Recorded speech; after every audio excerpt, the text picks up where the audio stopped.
So here we have it at last, Honda's all-singing, all-dancing and much-lauded CBR600RR. The bike that has blown the 600 class wide open once again, because just when we thought 600s couldn't possibly get any better, Honda went and came up with this, the bike the rest of them now need to beat. While in any particular year your heart would be set on the ZX6, R6 or GSX-R6, when it came to parting with your money, your head just knew the CBR would do everything you wanted, day after day, without missing a beat. And this completeness as a package kept the Honda at the top of the sales chart since it was first introduced over 10 years ago. But sales success or not, the CBR really began to show its age in the last couple of years.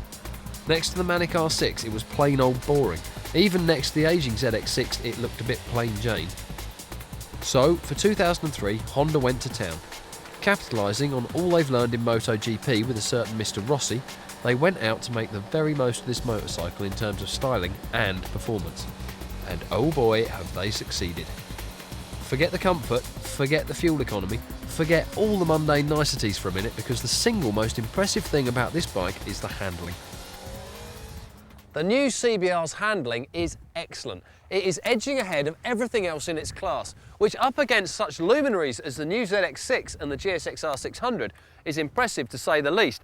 But to be honest, this could be the best handling production bike we've yet been blessed with. It is incredibly quick and accurate to turn in, and mid-corner, even when you're leant right over, you've still got stacks of options, which makes this one serious bike for track attack. But also, we are blessed again with some proper ground clearance on the CBR. It was always a bugbear on the old one, which tended to dig in as soon as you looked at a corner in anger. So we put this whole lot together and we are left with a bike that is absolutely stunning to ride, but you've also got that much feedback coming through the chassis that the confidence it gives you is legendary. Brakes aren't class leaders, however.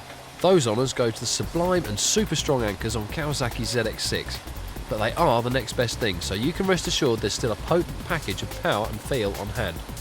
The motor at the heart of things is a gem too.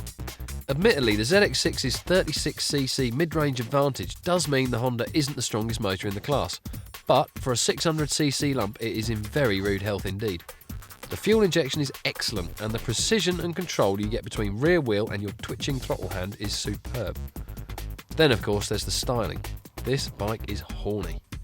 Whichever way you look at it, from that dinky rear end right the way through to the RC211V dash nestled in that cockpit, this is a machine you can look at for hours.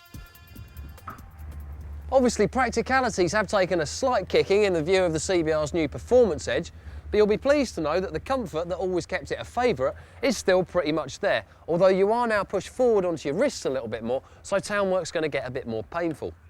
Elsewhere, that pillion seat back there is now a genuine sports bike afterthought item, and I'm not sure I'd fancy trying to bungee any luggage on with that exhaust pipe running under there.